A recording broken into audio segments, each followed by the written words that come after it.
Gonzalo Sánchez Santiago, Instituto de Investigaciones Estéticas, Centro de Extensión, Oaxaca. De la manera que estos naturales tenían de bailes y danzas, una lectura crítica a un texto de Torquemada. Una estrategia recurrente en la investigación sobre la música prehispánica es acudir a los fuentes del siglo XVI. Algunos autores plantean que el único método válido para aproximarse a las músicas del pasado es a través de medios indirectos, puesto que no se cuenta con ninguna transcripción musical de lo que oyeron los europeos a su llegada al Nuevo Mundo. Esta postura también considera a la oralidad como la causa principal de la degradación de su arte sonoro y que lo condujo a su extinción total. Tal perspectiva otorga un peso específico a la escritura musical y, por ende, considera como inferiores a aquellas culturas que no lograron desarrollarla. Hoy en día, esta posición ha sido debatida por tener un sesgo eurocentrista y por no considerar otras formas de transmisión del conocimiento. Recurrir a los relatos de viajeros, cronistas, misioneros, funcionarios, etc., sigue siendo una estrategia válida, aunque hoy en día se reconoce la necesidad de mirar críticamente a las fuentes para reconocer los juicios de valor, las categorías que sirven de referencia a los autores, el pensamiento de la época y quiénes eran los destinatarios de tales textos.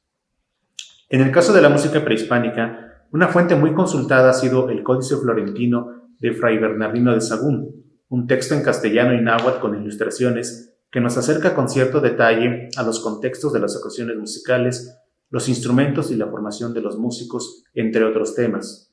Otro autor contemporáneo a Sahagún es el sevillano Diego Durán, quien en algunos pasajes de su Historia de las Indias de Nueva España nos ofrece otros aspectos de la música. A pesar de que estas fuentes son ampliamente consultadas, habrá que hacer una lectura más detallada para ver ciertos detalles. Por ejemplo, en la siguiente imagen observamos los instrumentos musicales que se resguardaban en el Mixcoacali. El texto en castellano enlista todos los instrumentos representados, pero la imagen omite el omichicahuastli, un idiófono elaborado a partir de un fémur humano. Este ejemplo nos hace pensar que de manera intencional se trató de omitirlo en la versión castellana por las implicaciones de índole religiosa y posible censura. Regresamos al asunto de las fuentes. Ya mencionamos a Sahagún, Durán, pero hay otros autores tal vez menos conocidos. Este es el caso de Fray Juan de Torquemada, autor de Monarquía Indiana, una obra humanista muy extensa pensada a manera de historia universal, escrita varios años después de haber pasado la euforia de la conquista. A diferencia de otros cronistas y frailes, la obra de Torquemada es el resultado de un contacto no directo con la cultura indígena, sino a través de la recopilación de los trabajos de sus predecesores como Olmos, Motolinía y Mendieta. Torquemada concibe a la historia como una idea humanista que incluye aspectos geográficos, climáticos, etc. López Austin ha valorado esta obra como un gran intento de integración de la historia del viejo mundo y el nuevo en una sola y universal, haciendo complemento de la ya conocida. Tuve conocimiento de la obra de Torquemada gracias al artículo La música indígena del compositor Carlos Chávez, publicado en el Universal en 1934. En dicho texto, Chávez cita a Torquemada para reforzar su idea sobre la caracterización de la música azteca. Se trata del capítulo 11 del volumen 4, libro 14, intitulado De la manera que estos naturales tenían de bailes y danzas, y de la gran destreza y conformidad que todos guardaban en el baile y en el canto. El título es sugerente en cuanto al reconocimiento de las habilidades para la danza y el canto. No obstante, al inicio Torquemada advierte que todas estas expresiones las realizaban para honrar a sus demonios que tenían por dioses. Por cuestiones de tiempo me limitaré a mostrar unos extractos que muestran la claridad de pensamiento del autor, su admiración por la música y la danza. Torquemada refiere que las prácticas dancísticas y musicales tenían ocasión en las fiestas del calendario anual de 18 meses de 20 días. Destaca también la organización política, dado que las citadas prácticas ocurrían en los señoríos, tanto en los principales como en los de menor jerarquía. En cuanto a los espacios en los que se llevaban a cabo las actividades performativas, menciona las plazas y el interior de los palacios. Las ocasiones en las que sucedían estas actividades eran las victorias en las guerras emprendidas por los grandes señores, el ascenso al poder de un nuevo gobernante, o bien los enlaces matrimoniales. Y en cuanto a la organización musical comenta, cito, en cada pueblo cada señor en su casa tenía capilla con sus cantores, componedores de danzas y cantares, y estos buscaban que fuese de buen ingenio para saber componer los cantares en su modo de metros o coplas que ellos tenían. Fin de la cita. Resalta la comparación del gremio de músicos con la capilla, una institución musical conformada por cantores e instrumentistas que tenía lugar tanto en la iglesia como en la corte, mientras que el ingenio se refiere a la destreza para la composición y ejecución musical. Si trasladamos esto al contexto de la corte mexica, inferimos la constante preocupación de las élites por mantener un elevado nivel musical. Un rubro que me parece destacable en Torquemada es la descripción de los instrumentos musicales. Cito: los atabales eran dos, el uno alto y redondo, más grueso que un hombre, de 5 palmos en alto, de muy buena madera, hueco de dentro y bien labrado, por de fuera pintado, en la boca poníanle su cuero de venado, curtido y bien estirado, desde el bordo hasta el medio hace su diapente y táñenle por sus puntos y tonos que suben y bajan, concertando y entonando el atabal con los cantares. El otro atabal es de arte, que sin pintura no se podría dar bien a entender. Este sirve de contrabajo y ambos suenan bien y se oyen lejos. Fin de la cita. En unas cuantas líneas, Torquemada aporta información muy valiosa. Atabal era un instrumento de origen árabe ampliamente difundido en la península ibérica, sobre todo en la época de la Reconquista. Su forma semisférica es muy parecida al timbal. Los ámbitos en los que se tocaban eran diversos, pero especialmente para acompañar a las tropas militares.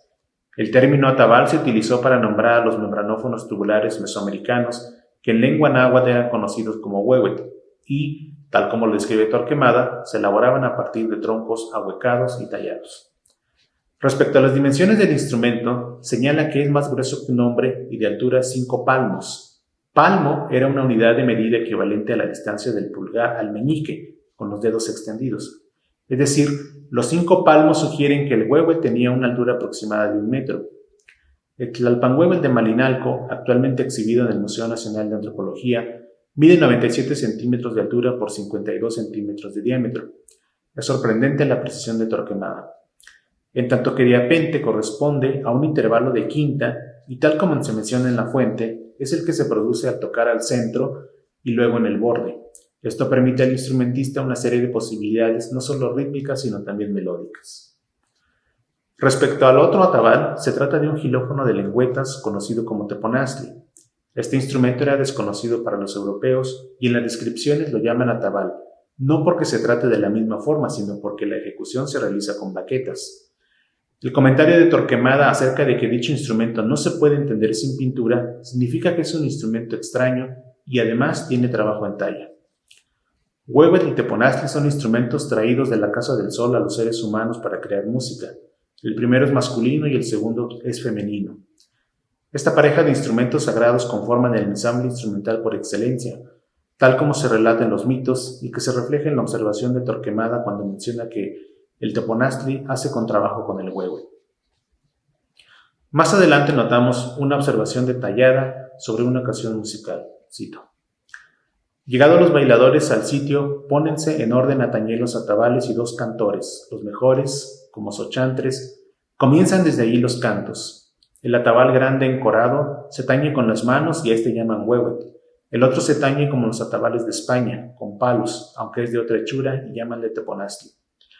El señor con los otros principales y viejos andan delante de los atabales bailando y hinchen 3 o 4 brasas alrededor de los atabales y con estos otra multitud que va ensanchando y hinchiendo el corro. Los que andan en este medio en los grandes pueblos solían ser más de 1000 y a las veces más de 2000 y además de estos a la redonda anda una procesión de 2 órdenes de mancebos, grandes bailadores. Fin de la cita. Tañer significa tocar, en tanto que sochantre se refiere a los cantores que dirigían el coro. La disposición en círculos en torno a los instrumentos musicales es una característica de los pueblos mesoamericanos. Corro se refiere a un cerco en torno a algo, en este caso a los instrumentos. Esta descripción coincide perfectamente con las ilustraciones de varias fuentes como Sahagún, Durán e incluso en códices como el Borgia, Selden, que se refieren al canto-baile, un género dancístico musical que comentaré más adelante. Al inicio de la ejecución musical hay ciertas características, cito: queriendo comenzar a bailar 3 o 4 indios levantan unos silbos muy vivos, luego tocan los atabales en tono bajo y poco a poco van sonando más, y oyendo la gente bailadora que los atabales comienzan, por el tono de ellos entienden el cantar y el baile, y luego lo comienzan. Los primeros cantos van en tono bajo, como bemolados y despacio, y el primero es conforme a la fiesta, y siempre le comienzan aquellos dos maestros y luego todo el coro lo prosigue, juntamente con el baile. Fin de la cita. Los silbos son un marcador del inicio del canto-baile para luego dar paso a las percusiones del huevo y del teponazli. Podemos inferir que el tono bajo se refiere a una gógica que inicia en un tempo lento y en un tono bajo. Llama la atención que el primer canto es conforme a la fiesta que se celebra, es decir, un canto a manera de anuncio plenamente reconocible por la audiencia, que inicia con los instrumentistas y al que luego se incorporan los cantores. Continúa el relato, cito. Toda esta multitud trae los pies tan concertados como unos muy diestros danzadores de España, y lo que más es que todo el cuerpo, así la cabeza como los brazos y manos, trae tan concertado, medido y ordenado, que no discrepa ni sale uno de otro medio compás, mas lo que uno hace con el pie derecho y también con el izquierdo, lo mismo hacen todos y en un mismo tiempo y compás. Fin de la cita. En este fragmento hay un énfasis en la precisión de los movimientos corporales durante la danza, al grado que Torquemada comenta que todo está concertado, es decir, ordenado, y que los danzadores son de un alto nivel, como los de España. A continuación, un detalle interesante, cito. Los que andan más apartados en aquella rueda de fuera, podemos decir que llevan el compasillo, que es de un compás hacer dos, y andan más vivos y meten más obra en el baile. Los que andan en medio del corro hacen su compás entero, y los movimientos, así de los pies como del cuerpo, van con más gravedad, y cierto levantan y bajan los brazos con mucha gracia. Fin de la cita. En este contexto, compás se refiere al tiempo en el que los danzantes realizan las evoluciones. Los que están en el centro hacen compás completo, es decir, que se mueven lentamente, en tanto que los de afuera llevan compasillo. Esto quiere decir que realizan movimientos al doble de velocidad que los de adentro. Por eso, Torquemada dice que andan más vivos y meten más obra en el baile. Una interesante observación en cuanto a la modulación en los cantos. Cito.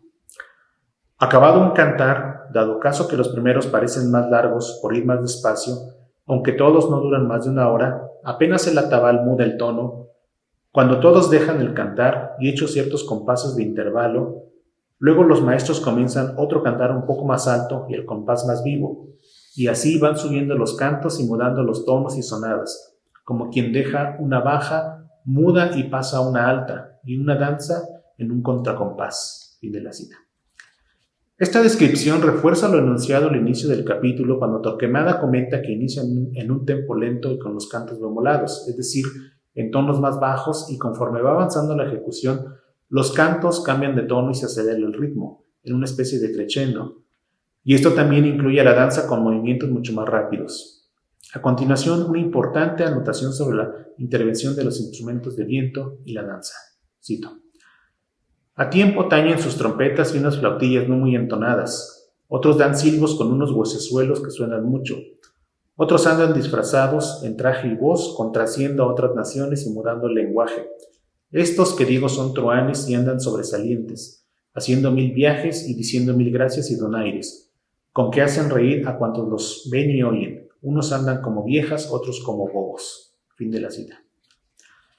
Las trompetas mencionadas son los cornos de caracol, un instrumento muy común en la antigua Mesoamérica, en tanto que las flautillas eran aquellas elaboradas en cerámica que se encuentran en los hallazgos arqueológicos. El comentario sobre no muy entonadas tiene sentido en cuanto a que a oídos europeos esos instrumentos suenan desafinados, y esto se debe a que la materialidad, la cerámica, no permite una afinación perfecta. De modo que al momento de tocar dos o más flautas, los sonidos difieren y ocasionan batimientos, un fenómeno acústico ocasionado por la variación en términos de frecuencia y que el cerebro percibe como pulsaciones, un fenómeno presente en numerosos instrumentos prehispánicos. Tomando en cuenta la educación musical de Torquemada, no es de extrañarnos la impresión que tuvo sobre dichas flautas. Los huesezuelos referidos son un tipo de aerófono vocal difícil de identificar en los restos materiales porque suele confundirse con pendientes. Sagún ilustra uno de estos huesezuelos. Aunque Torquemada describe que se hacían de hueso, los había también en cerámica y piedra. Estos deben de introducirse a la boca para poder accionarlos. Por otro lado, contracer se refiere a imitar a las expresiones de la gente de otros pueblos, incluso con el lenguaje. En el contexto de la danza sería la figura de un trickster, estos personajes que suelen hacer burlas entre la audiencia. La connotación de que andan como bobos refuerza esta idea. En cuanto a los atavíos, sobresalen las flores, las piñas de rosas, las mantas de algodón y plumajes, posiblemente de quetzal. La última descripción, a manera de cierre, describe que el canto-baile duraba prácticamente toda una jornada. Cito: desde hora de vísperas hasta la noche, los cantos y bailes se van avivando y alzando los tonos, y la sonada es más graciosa, que parece que llevan un aire de los himnos que tienen el canto alegre. Los atabales también van subiendo más, y como la gente que baila es mucha, óyese gran trecho, en especial a donde el aire lleva la voz, y más de noche, cuando todo está sosegado, que para bailar en este tiempo proveían de muchas y grandes lumbres, y cierto ello todo era cosa de ver. Fin de la cita. La hora de vísperas corresponde a las 6 de la tarde en el contexto del oficio divino, lo cual sugiere que el canto-baile tiene su momento climático a partir de la tarde, cuando los tonos modulan y los movimientos se hacen mucho más dinámicos, que incluso llegan a escucharse a gran distancia. Comentarios.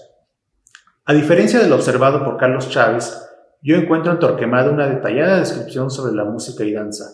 Un aspecto que podríamos poner en duda es si Torquemada efectivamente presenció los performances o solamente retomó las observaciones de otros cronistas. Afortunadamente, el mismo fraile despeja esta duda con la siguiente frase: mas ahora, como se ha disminuido y apocado tanta multitud, son pocos los que se juntan a bailar. Por cuestiones de tiempo, no fue posible abordar todos los aspectos del citado capítulo. En el siguiente esquema sintetizo las temáticas observadas, las cuales van desde el calendario, la organización política, espacios, organología, construcción de instrumentos, aspectos musicales, canto, parafernalia, aspectos dancísticos y literarios.